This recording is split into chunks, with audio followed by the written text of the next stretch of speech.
One of the most historic rivalries in World Cup history, England against Argentina. ዳኛ ሩዶልፍ ክራይትላይን ቀይም ሆነ ቢጫ ካርድ የሚባል ነገር አልያዙም። እሳቸውን ብቻ ሳይሆኑ እሳቸውን ለዳኝነት ያሰማራው ፊፋም ቀይና ቢጫ ካርድ የሚባሉ ነገሮችን አያውቅም። እናም አርጀንቲናንና እንግሊዝን በመሃል ዳኝነት አጫውት ብሎ መደባቸው።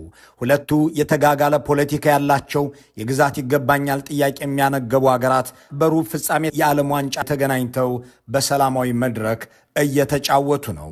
ስታዲየም የገባው ግን ኳስ ብቻ ሳይሆን ፖለቲካም ነበርና ግሏል። በተለይ አርጀንቲናውያኑ ኃይል የተቀላቀለበት ጨዋታ በማድረግ ላይ ናቸው። ጉልበት የበዛበት ግጥሚያ 35ኛው ደቂቃ ላይ ደረሰ። ዳኛው ሩዶልፍ ወደ አርጀንቲናውያን አምበል አንቶኒ ራቲን ተጠግተው ሜዳው ላይ ጓደኞቹ የሚፈጥሩትን ትርምስ እንዲያስቆም ጠየቁት። እሳቸው ጥያቄውን ሲያቀርቡ እሱ በአንጻሩ የቡድን ጓደኞቹን ለማረጋጋት ከመሞከር ይልቅ እሳቸውን መልሶ በኃይለ ቃል የተናገረ መሰለ። የሚናገረውን የስፓኒሽኛ ቋንቋ ዳኛው አይሰሙትም። እሳቸው የሚናገሩትን ጀርመንኛ ደግሞ አምበሉ አይረዳውም። እናም መጫጫህ ብቻ ሆነ። የሚናገረው ስለማይገባቸው የደም ስሮቹን መገታተር አይተው እየሰደባቸው መሰላቸው።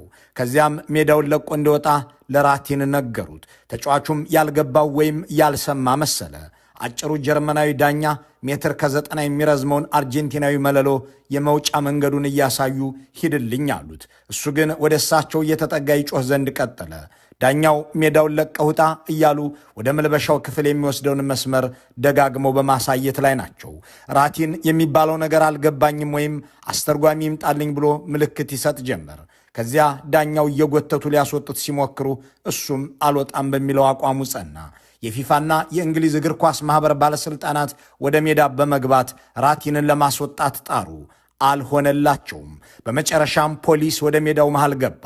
ታጣቂዎቹን የእንግሊዝ ፖሊሶች ራቲን እንደ ዳኞቹ እምቢ ሊላቸው አይችልም። አስተርጓሚ ሳይሆን ጠመንጃ እንደመጣ ሲያውቅ ሜዳውን ለቆ መውጣት ጀመረ። ሆኖም ትንኮሳውን አልተውም። ራቲን በፖሊሶች ታጅቦ ሜዳውን ለቆ ወደ መውጫው ሲያመራ ማዕዘኑም ላይ ሲደርስ አጠገቡ የተሰቀለውን የእንግሊዝ ባንዲራ በእጁ ጨምድዶ ያዘና አጣመመው። በዚህ ድርጊት ወዲያውኑ እንግሊዛውያን ተቆጡ። እሱ ግን ይህም አንጀቱን አላራሰውም። ደግሞም ከጥቂት ቀናት በፊት በአገሩ መፈንቅለ መንግስት አድርጎ ስልጣን የያዘው ሁዋን ካርሎስ የሰጠው ጥብቅ መመሪያ አለ። እንግሊዝን ስታሸንፉ ድሉ እግር ኳሳዊ ብቻ አይደለም፣ የመላው አርጀንቲናን ሕዝብ ዓይንና ኩራት እናንተ ላይ ጥለናል አለ። በዚያ የምታመጡት ድል ለቀጣዩ ጉዟችን መሰረት ነው ሲል ልኮታል። ይህንን ሁሉ የሚያውቀው ራቲን እሱ ከጨዋታው እየተቀነሰ በመውጣት ላይ ነውና አገሩ እንደማይቀናት ገብቶታል። እንግሊዝን መበቀል እንደማይችልም ሲያውቅ ሰንደቅ ዓላማቸውን አዋርዶ አለፈ። ቀጥሎም ንጉሳዊ ፕሮቶኮልን የሚችሉበት እንግሊዛውያን የክብር እንግዶቻቸውን ለማስቀመጥ በሚያሳልፉበት ቀይ ምንጣፍ ለመራመድ ወደዚያ ሄደ። እነሱ ሮያል ቦክስ እያሉ በሚጠሩት ክቡር ትሪቡን ፊት ለፊት ባለው የንጉሳውያን ምንጣፍ ላይ በርከክ ብሎም ጫማውን አጸዳበት። ከቀናት በፊት ጨዋታውን ለመክፈት ስታዲየም የተገኙት የእንግሊዟ ንግሥት ያለፉበትን ይህንን ምንጣፍ አንድ አርጀንቲናዊ ጫማ ሲጠርግበት የተመለከቱ ወግ አጥባቂዎቹ እንግሊዞች ቁጣቸው ወዲያውኑ ገነፈለ። ባንዲራቸውን አጨማዶ የንጉሳውያን ምንጣፋቸውን የጫማ ማጽጃ ሲያደርገው ያዩት ሁሉ በእጃቸው የያዙትን ነገር ወረወሩበት። ስታዲየሙን ያናወጸ ጩኸት አሰሙ። ይህ ሁሉ ሂደት 8 ደቂቃ ፈጀ። በዘመናዊ እግር ኳስ ታሪክ ስታዲየምን ለቆ ለመውጣት 8 ደቂቃ የፈጀ ተጫዋች በመባልም ራቲን ባለ ሪከርድ ሆነ። የእንግሊዙ አሰልጣኝ ወዲያውኑ የትኛውም ተጫዋቻቸው ከአርጀንቲና ብሔራዊ ቡድን አባላት ጋር ማሊያ እንዳይቀያየር አዘዙ። ይህ ሁነት ዘንድሮ 60 ዓመት ደፍኗል።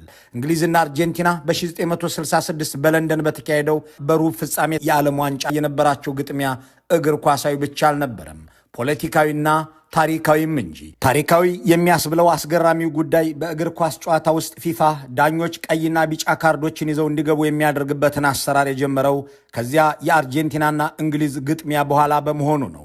በስፓኒሽኛና በጀርመንኛ ሲደናቆሩ የነበሩት የአርጀንቲናው አምበል ራቲንና የምዕራብ ጀርመን ዳኛው ሩዶልፍ በእግር ኳስ ውስጥ ቀይና ቢጫ ካርድ የሚባሉ ነገሮች እንዲፈጠሩ ምክንያት ሆነው ታሪክ መዝግቧቸዋል። ፊፋ ከዚያ ቀጥሎ በተካሄደው የ1970 የዓለም ዋንጫ ለመጀመሪያ ጊዜ ዳኞች ሲያስጠነቅቁና ሲያባርሩ የሚጠቀሙባቸውን ቀይና ቢጫ ካርዶች አስያዘ። እነሆ እስከ ዛሬም ድረስ እየተተገበሩ ነው። በወቅቱ ራቲንን በፖሊስ እገዛ ያባረሩት ዳኛ ለምን አምበሉን አባረሩት ሲባሉ እሱ የተናገረውን መረዳት ባልችልም ፊቱ ላይ የሚታየውን ቁጣ እና አገላለጹን ሳይ ግን እኔን እየሰደበኝ እንደነበረ ስላመንኩ ነው በማለት የሰጡት ምክንያት አስቂኝ ሆኗል። የክብር ምንጣፋቸው የጫማ መጥረጊያ ተደርጎ በአርጀንቲናዊ ተጫዋች የተዋረደባቸው ሰንደቅ ዓላማቸው ተጨምድዶ የተጣለባቸው እንግሊዞች ግን ቁጣቸው የጋለ ነበር። እንግሊዝ ጨዋታውን 1-0 በሆነ ውጤት ብታጠናቅቅም ራቲን የፈጸመው ነገር ግን እንደ ፖለቲካዊ ጥቃት የሚቆጠር ሆነ። የእንግሊዝ አሰልጣኝ እነዚህን እንስሳት ሲል የአርጀንቲናን ቡድን አባላት ዘለፈ። የአርጀንቲናን ሕዝብና ሚዲያም ቁጣውን አበረከተ። የቦነስ አይረስ ጋዜጦች የዓለም ዋንጫውን የባህር ላይ ወንበዴዎች ሲዘርፉት የሚያሳይ ምስል እያደረጉ አተሙ።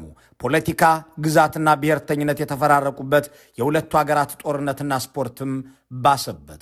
ይህ ክስተት ልክ 60 ዓመት ሲደፍን ትናንት አርጀንቲናና እንግሊዝ እንደገና ግማሽ ፍጻሜ ተገናኝተዋል። ያንን ትዕይንት ከ60 ዓመታት በፊት በዌምብሌ ስታዲየም ያሳየው አንቶኒ ራቲን የትናንቱ ጨዋታ ከመካሄዱ 4 ቀናትን አስቀድሞ ባሳለፍነው ቅዳሜ ሕይወቱ አልፏል። እናም ያበሳጨችውን እንግሊዝን የአገሩ ልጆች ከኋላ ተነስተው እንዳልነበረች ሲያደርጓት ለማየት ተፈጥሮ ሳትፈቅድለት ቀረችና 4 ቀናትን አስቀድማ ወሰደችው።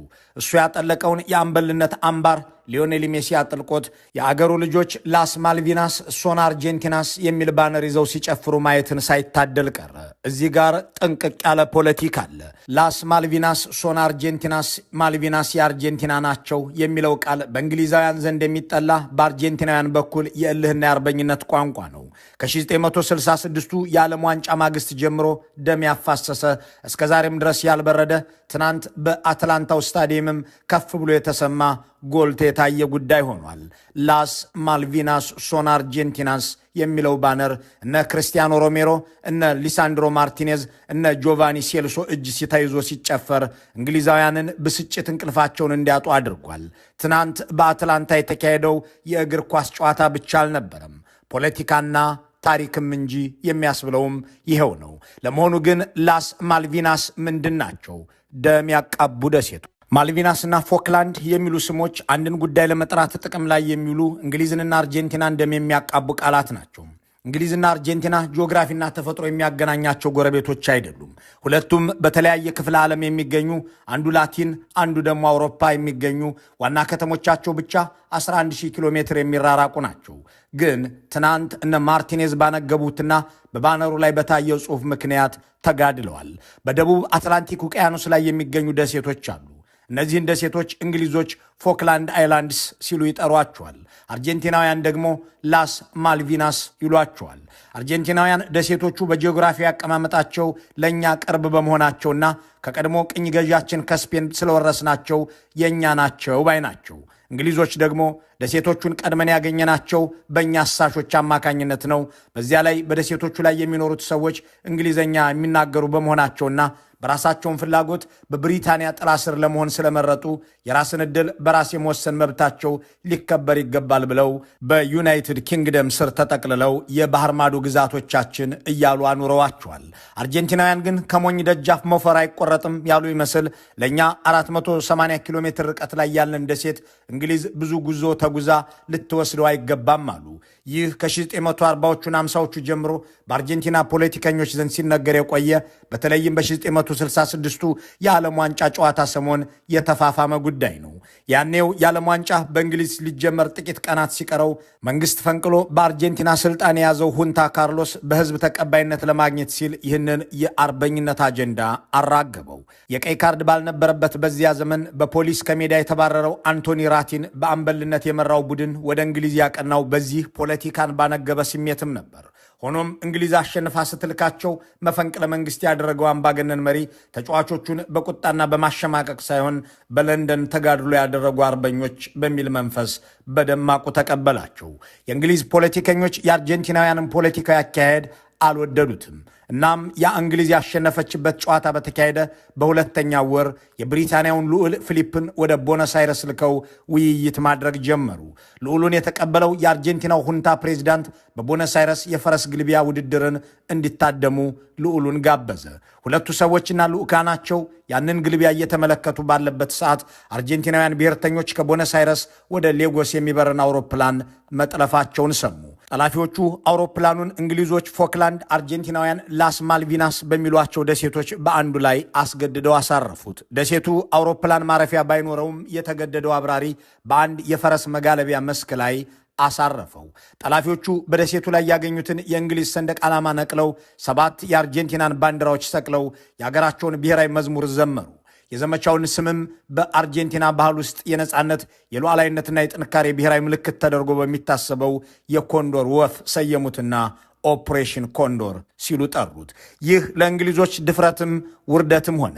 የንጉሳዊ ቤተሰቡን ሰው የንግሥቲቱን ባል ልዑሉን በቦነስ አይረስ አስቀምጠው አርጀንቲናውያን እንግሊዝ ግዛቴ ነው በምትለው ምድር መሰል ነገር መፈጸሙ የቤኪንግሃም ቤተ መንግሥትን አናወጸ። የአርጀንቲናው መንግሥት እጅ የለበትም ቢል ጠላፊዎቹም ሲመለሱ በቁጥጥር ስር ቢያውል መታመን አልቻለም። እንግሊዞች የአርጀንቲናው ወታደራዊ መንግሥት ቀጥተኛ ሚና ባይኖረውም በሀገሪቱ ውስጥ ለዓመታት የዘራው የጸረ ብሪታንያ ፕሮፓጋንዳና የብሔርተኝነት ስሜቱ ወጣቶቹ እንዲህ ያለ ደፋር እርምጃ ውስጥ እንዲገቡ ስነ ልቦናዊ መነሳሳትን ፈጥሮላቸዋል አሉ። እናም ጠለፋው የሁለቱን አገራት ግንኙነት ለማለስለስ የተጀመረውን የዲፕሎማሲ ጥረት ሙሉ በሙሉ አበላሸው።